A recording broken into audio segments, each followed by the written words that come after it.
Salam alaikum wa rahmatullahi wa barakatuh.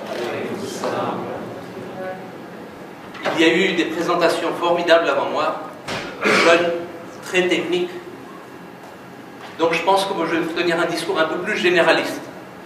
D'ailleurs, Mohamed Reza est venu me voir tout à l'heure en me disant « T'es le seul qui a les cheveux blancs. Je ne sais pas si tu as encore ta place ici. » Alors, je vais vous raconter un petit peu mon parcours et puis on va rentrer dans des généralités après. Je suis arrivé en France à l'âge de 12 ans. À l'origine, c'était pour le mariage de ma sœur, donc pour les grandes vacances. Et ça m'a tellement plu, la France, à cette époque-là, que j'ai demandé à mes parents, j'ai dit à mes parents que je voulais y rester et faire mes études ici. Ils ont eu la gentillesse d'accepter. Et en fait, quand je suis venu pour ce mariage, c'était les premiers mariages en France. Il y a eu un premier mariage de Anil Sobafis, et 15 jours après, c'était celui de ma sœur. Et pendant ce mariage, il y a un entrepreneur qui a posé sur la table les frais d'1 an de dépenses pour ouvrir une mosquée, pour faire un imam bal. Et c'est comme ça que notre Jamaat a commencé, grâce à un entrepreneur qui a bien voulu financer 1 an de frais. C'est une parenthèse, je reviendrai un peu plus tard. Alors, je suis venu donc à l'âge de 12 ans, j'ai fait mes études au lycée Louis-le-Grand, j'ai passé mon bac là-bas, après j'ai fait une école supérieure de commerce, après l'école supérieure de commerce, je suis allé aux États-Unis, j'ai fait un MBA, donc je suis resté là-bas 1 an et demi à peu près. Et après avoir fait mon MBA, je suis revenu en France et j'ai travaillé dans l'entreprise de mon frère et de mon père. Ils étaient à l'époque grossistes en accessoires de mode, donc dans le Sentier, pour un petit peu informatiser l'entreprise, moderniser. Donc de retour des États-Unis, je suis venu, j'ai tout de suite intégré l'entreprise. Alors à cette époque-là, il y avait une vingtaine de MBA en France par an. Donc c'était très recherché. Je recevais environ 5 à 7 offres d'emploi par semaine, avec des salaires mirobolants. À l'époque, c'était 10 000 euros, 15 000 euros. Aujourd'hui, ça paraît être des cacahuètes, mais c'était énorme à l'époque. Mais bon, j'avais en tête, je ne veux pas être salarié. Il faut que j'entreprenne quelque chose. Et j'ai donc commencé avec mon père. Et dans le cadre de cette période où j'ai travaillé avec lui, ça a duré 8 ou 10 mois je crois, il a eu un de ses fournisseurs qui était un fabricant de chapeaux. Donc c'était une chapellerie qui lui fournissait depuis qu'il avait ouvert, qui fermait. Et mon père m'a dit, essaie de voir, c'est peut-être intéressant. Alors c'était une époque où le chapeau avait complètement disparu, avec l'arrivée des automobiles, etc. Avant, c'était très à la mode. Ensuite, ça a disparu. Et là, il y avait un petit frémissement. Il y avait un retour parce que c'était une clientèle plus jeune qui portait ça. Donc, je suis allé voir. Je suis resté dans cette entreprise plusieurs semaines, discuter avec le patron. Et à cette époque-là, il y avait beaucoup de chapelleries en région parisienne et en France. Mais tous les chapeliers avaient au minimum plus de 70, voire 75 ans. Alors, en même temps, c'était l'année où je me suis marié et j'ai pris la décision de racheter. Donc, j'ai monté un business plan que j'ai donné à la banque. Mon père m'a aidé un petit peu financièrement. Ma banque m'a accordé un prêt et j'ai racheté l'entreprise. À la condition que j'ai faite avec le vendeur de m'apprendre à fabriquer le chapeau et d'apprendre à ma femme à coudre le chapeau. Donc, on a commencé à 0. Salariés, on n'était que 2, moi et ma femme, et nous ne touchions pas de salaire, donc c'était vraiment au ras des pâquerettes. J'ai demandé le minimum à mon père, j'ai emprunté un minimum aussi, et on a commencé comme cela. Donc le vendeur nous a formés pendant 2 ou 3 mois, je ne me souviens plus. Donc moi j'ai appris à former un chapeau, et si vous avez l'occasion de voir sur YouTube ou sur Google comment ça se fait, vous allez voir, c'est un travail très difficile. Et justement, ces chapeliers revendaient leur entreprise parce que, tout simplement, les enfants ne voulaient pas prendre la suite. Et ma femme a appris à coudre. Et on a commencé à faire notre première collection à 2. Donc, on fabriquait.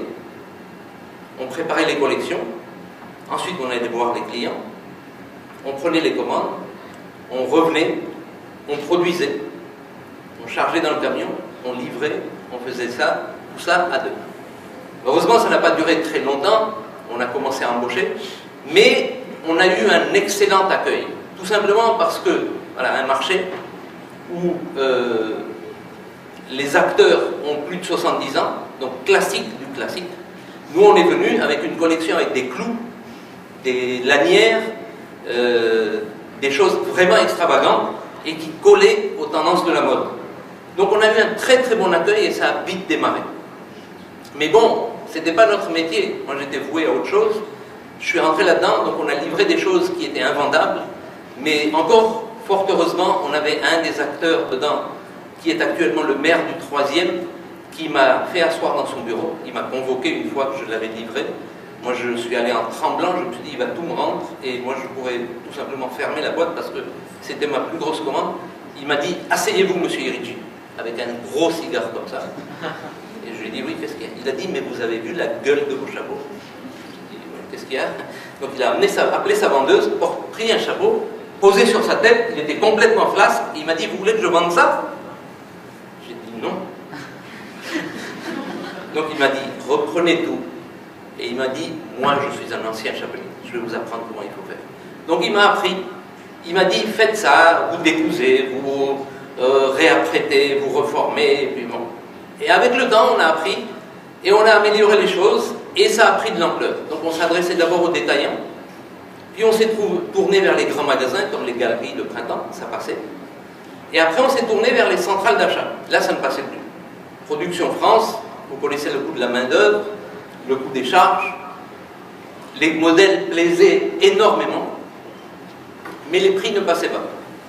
Donc je me suis tourné à cette époque-là vers l'Asie, et je suis allé en Chine, à une époque où personne n'allait en Chine. Je pense que même notre communauté Hoja de Madagascar, à cette époque-là, n'allait pas encore en Chine. Donc je suis allé en Chine, j'allais entre 3 et 5 fois par an, et on a monté un partenariat là-bas. Donc on a commencé à importer d'Asie tout en produisant les modèles ici. Donc en fait tout le style, la partie création était en France et la production était en Asie. Et là les prix passaient auprès des centrales. Donc petit à petit l'affaire a grossi et on a commencé à embaucher en production, en commercial et on a atteint une période où on fabriquait quand même encore beaucoup en France. Donc en production on avait pas mal de personnes. Aujourd'hui ce n'est pas le cas parce qu'on ne produit plus beaucoup. Mais on est arrivé à un équilibre entre la France et l'import qui était, disons, de 25-75%.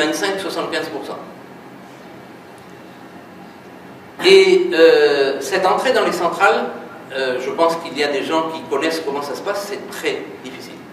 Les contraintes sont énormes, mais avec le temps, j'ai 25 ans de carrière derrière moi, alhamdoulilah, aujourd'hui, on travaille avec 80% des chaînes de magasins.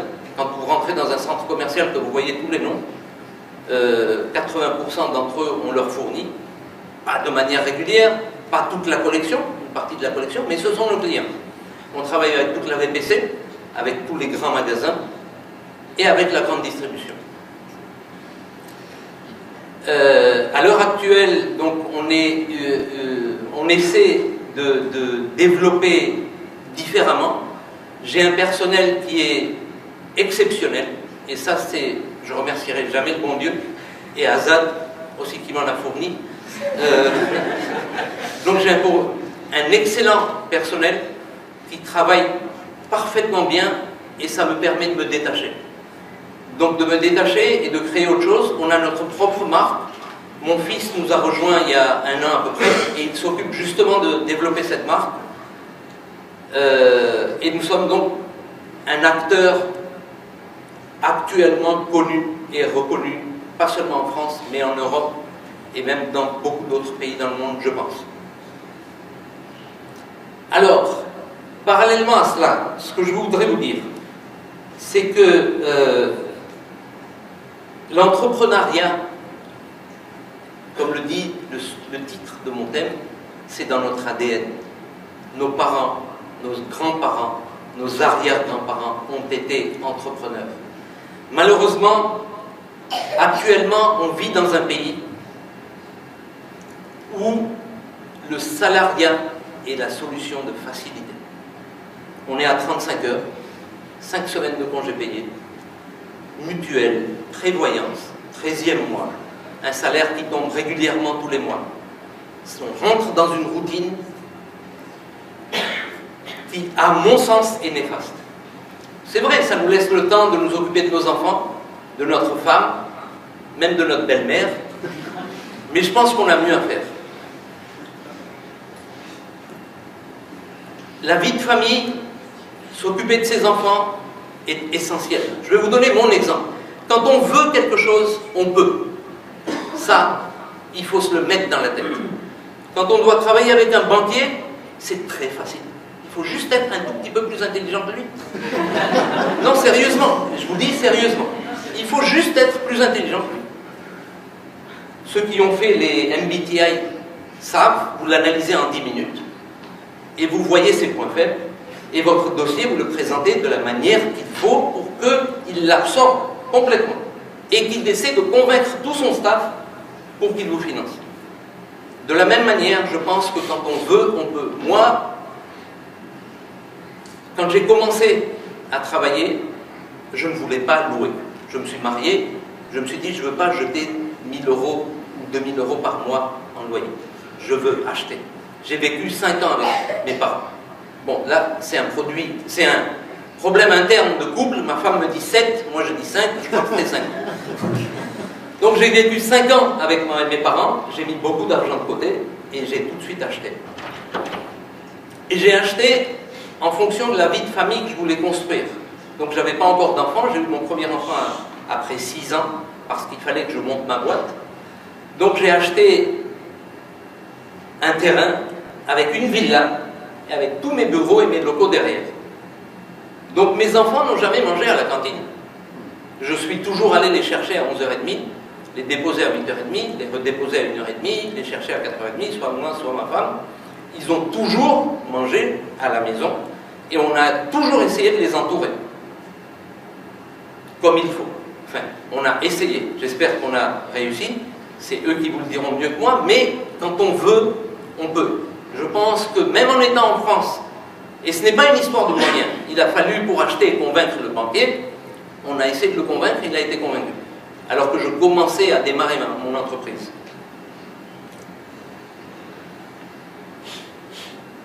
Il faut que notre communauté, en France, réfléchisse sérieusement à ce problème de l'entrepreneuriat. Regardez la communauté Hora. Aujourd'hui, 90% des drogueries appartiennent au Hora. Il y a 350 drogueries, 300 ou 350 en région parisienne, toutes tenues par des Hora. Donc ça veut dire qu'il y a 300 ou 350 entrepreneurs Hora. Chez nous, il y en a combien? Les doigts de deux mains. Bon, un petit peu plus peut-être, mais des entrepreneurs, comparativement au rural, on est très loin. Je pense qu'on a un retard qu'on doit rattraper. Nos centres, celui-là, celui de Bagneux, ont été construits grâce à une aide massive d'entrepreneurs. Imaginez qu'ils n'aient pas été là. Ils venaient de Madagascar, des 4 coins du monde, mais ce sont les entrepreneurs qui ont financé ça. Nous, on a tous mis la main à la poche. Mais quoi? Des petites sommes. Les entrepreneurs ont été là pour mettre le paquet, pour nous donner un tremplin pour qu'on puisse aller de l'avant. Donc il faut que vous, jeunes, maintenant, preniez le pas. Il faut oser, il faut risquer, et il faut y aller. Il n'y a pas de raison d'échouer. On a ça dans nos veines, ça circule partout. On a cette fibre, et vous hésitez encore. S'il vous plaît, ne rentrez pas dans ce confort du salariat où vous ferez vos 35 heures. Je ne veux pas critiquer ça. Il y a des métiers extrêmement intéressants, enrichissants, nécessaires pour notre communauté et pour nous-mêmes, tout en étant salarié. Mais on peut être salarié et entrepreneur. Il faut arriver à un stade dans notre poste où on est décisionnaire, où on est maître de soi. C'est mon objectif avec Ambrina qui est avec nous. Je pense que... Ça fait combien de temps? 3? répond, est-ce que tu te sens responsable dans cette entreprise? Mon objectif est de tout lui laisser et de la laisser gérer pour faire autre chose, pour pouvoir embaucher encore plus de monde. Donc si vous êtes salarié et que vous êtes maître chez vous, et que vous sentez que cette boîte est la vôtre, oui, c'est un épanouissement indéniable. Mais c'est à ce stade-là qu'il faut arriver. Aujourd'hui, juste une parenthèse, la communauté musulmane en France, regardez dans quel état elle est. Je ne parle pas de nous, je parle des musulmans en général. Dans quel état elle est? Et la raison, c'est quoi? Il n'y a aucune puissance économique, aucune puissance financière, aucune puissance politique, aucune puissance sociale, et limite aucune puissance morale due au manque de scolarisation. On a besoin de monter socialement, économiquement, politiquement. Il faut qu'il y en ait entre vous des gens qui s'investissent dans la politique. Quelle est notre présence? Quelle est la présence des musulmans dans les médias? Elle est nulle. Ce n'est pas le cas dans tous les pays. Il faut prendre les rênes de secteurs d'activité de ce pays, qui est notre pays, pour faire avancer les choses dans le bon sens. C'est un devoir pour moi. Et pour arriver à cela, il est évident qu'essayer de faire les études les plus poussées possibles. Ça, c'est un tremplin qui va vous aider comme rien d'autre ne va vous aider. On n'est pas à Madagascar où ce sont les opportunités, la famille ou les amis qui vont vous financer pour que vous ayez de la marchandise, que vous puissiez la vendre et démultiplier le chiffre d'affaires. Ce n'est pas le cas. Ici, on travaille à armes égales avec nos concurrents, avec toute la société qui nous entoure. Donc il faut avoir l'intelligence suffisante pour trouver le bon filon et pour s'en sortir. Je pense que les points essentiels pour pouvoir y arriver sont d'abord un travail acharné. Au départ, le tableau que tu avais fait était excellent. Mais je pense que les personnes qui sont, comment tu les appelais, self-employed, l'objectif est d'investir dans les deux cases de droite pour qu'effectivement les revenus rentrent et qu'on puisse nous créer d'autres entreprises self-employed. C'est ça l'objectif qu'il faut avoir. Et pour arriver à ça, à chaque lancement d'activité, il y a un travail qu'on fait qui est énorme. Moi, je me souviens, et je ne remercierai jamais assez ma femme pour cela, on a travaillé à deux, ensemble, on a vécu chez mes parents, on a commencé à avoir des enfants. Mon fils, on l'emmenait jusqu'à ce qu'il soit scolarisé en crèche, ou en maternelle, pardon, pas en crèche, en maternelle, on l'emmenait sur notre lieu de travail, j'avais aménagé une pièce pour lui, le soir à 19h on rentrait à la maison, on le nourrissait, on mangeait, on dînait tous, on le couchait et on repartait au travail. Pour rentrer à minuit, 1h du matin, pour repartir le lendemain à 7h. Donc c'est un énorme travail qui a été fait et dont on récolte les fruits aujourd'hui. Donc travail acharné, il faut être passionné. Sans ça, c'est compliqué. Il faut aimer son travail, il faut être passionné, il faut avoir une vision, comme l'a dit Hasnel. Il faut avoir une vision, mais en même temps, se fixer des objectifs atteignables. Parce que sinon, eh bien, on baisse les bras très vite. Si on se fixe des objectifs qu'on ne peut pas atteindre, eh bien, les déceptions sont énormes. Donc, une vision qui soit quasi inatteignable, mais des objectifs atteignables. Et il faut partager le travail. J'ai écouté une vidéo de Mohamed Reza qui est excellente.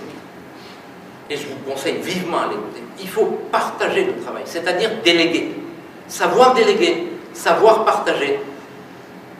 Mon entreprise, quand elle fait des bénéfices, la première chose que je fais, c'est de distribuer à mes salariés. Ensuite, je me sers bien, ne vous inquiétez pas, mais je distribue d'abord. Donc il faut partager, il faut s'associer pour que l'autre aussi gagne de nos connaissances et que nous on gagne de ses connaissances. Il faut avoir de la rigueur de la persévérance et surtout garder en ligne de mire nos valeurs. On a tous reçu, on a été inculqués et on a accepté, je pense, certaines valeurs qui sont liées à nos origines, à notre héritage, à notre religion. Ces valeurs, il ne faut à aucun moment les oublier. Et les autres ont dit qu'ils n'ont pas la recette miracle. Moi, je vais vous le donner. J'ai une recette miracle. Créez votre entreprise, appliquez ces points-là. Moi, je vous garantis que ça va marcher. Jusqu'à une certaine hauteur, je vais vous payer votre perte, si vous ratez, et si vous appliquez ça. Honnêtement, je vous le dis. Un, c'est l'honnêteté.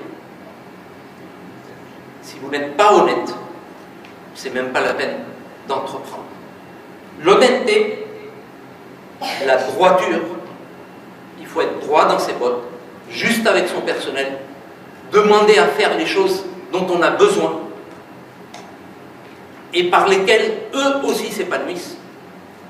Il faut être transparent avec ses partenaires, avec ses associés, avec ses collègues de travail. Et le quatrième point le plus important, dès le premier centime, payer le compte. Ça, moi je vous le garantis. Avec ça, si vous n'arrivez pas à réussir, c'est qu'il y a un vrai problème. Je vous garantis qu'en appliquant ça, vous y arriverez. Et le PUMS a un boycott inimaginable. Appliquez ces 4 points, allez-y, foncez.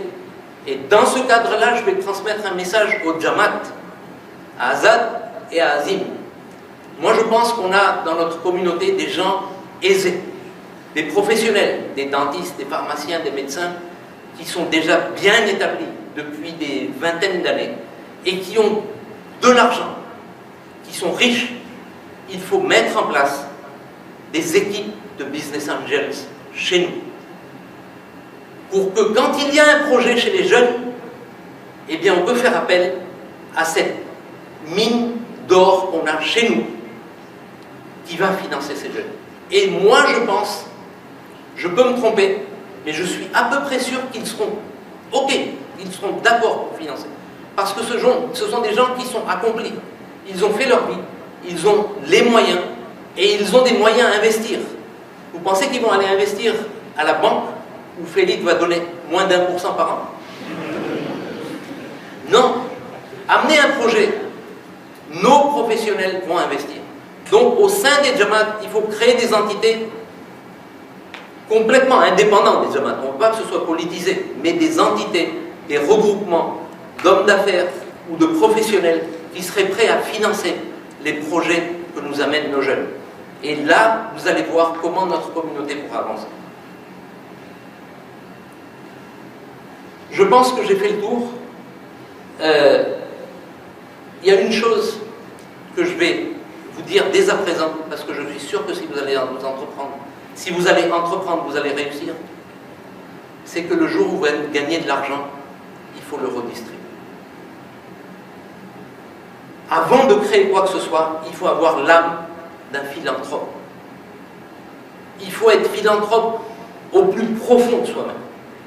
C'est-à-dire gagner pour partager.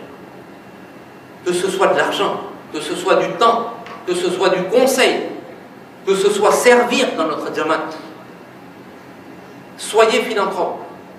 Aidez non seulement votre communauté, mais votre ville où vous habitez, votre région, votre pays. Aujourd'hui, je suis à Champigny. De quoi a besoin de Champigny? Que je mette de l'argent, pas forcément à fond perdu, peut-être un investissement, mais c'est un devoir civique, humain, de faire cela. Quand on a, effectivement, nous on va tout de suite penser à aider les orphelins d'Irak, le tremblement de terre en Iran. Oui, c'est un devoir. Oui, il faut le faire. Mais on a un devoir là où on est. Cette terre est la nôtre. C'est ici que nous travaillons. C'est d'ici que nous retirons nos ressources. Nous avons un devoir vis-à-vis de ce pays. Nous avons un devoir vis-à-vis des gens qui nous entourent. Donc soyez philanthropes. sachez donner ce que vous avez, mais partagez-le. Voilà. Je crois que j'ai fait le tour. Je suis désolé, j'ai peut-être été un petit peu long. Oui? Non? Non? Non?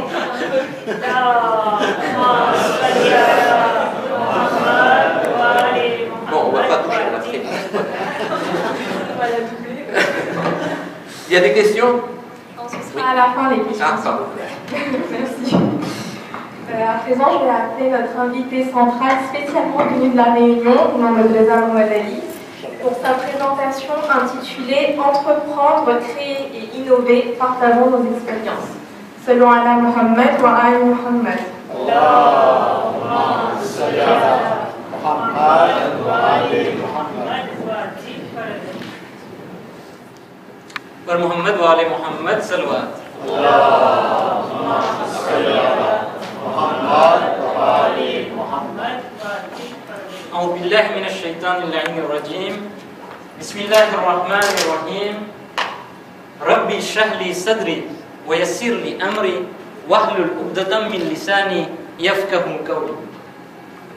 Vous avez la traduction devant vous, mais je demanderai à frère Soudjad, nous sommes dans notre pays, en France, et donc je voudrais que tu fasses la traduction de ces 4 ayats en français, s'il te plaît, et je t'envoie le micro.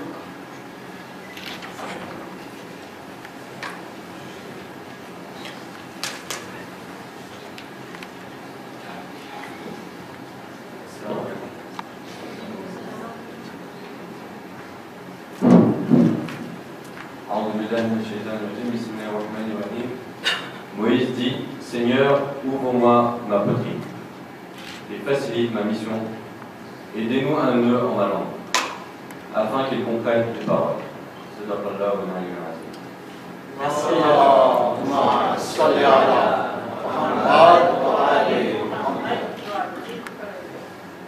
Tout d'abord, je voudrais remercier donc les 2 Jamaat de Paris Nord et Paris Sud, pour cette initiative, en particulier le président Azad Hedarali qui est là. Je voudrais aussi remercier le comité des jeunes qui a été à l'initiative de cette journée entrepreneuriale, en particulier Amrina et Soudjad qui ont eu à me supporter pour l'organisation. Et je suis honoré, je suis fier de donner cette conférence devant mes sœurs et mes frères. J'ai eu l'occasion de donner des conférences à l'extérieur, mais là c'est une vraie fierté. C'est la première fois que j'ai l'occasion de parler d'un sujet qui est l'entrepreneuriat avec vous.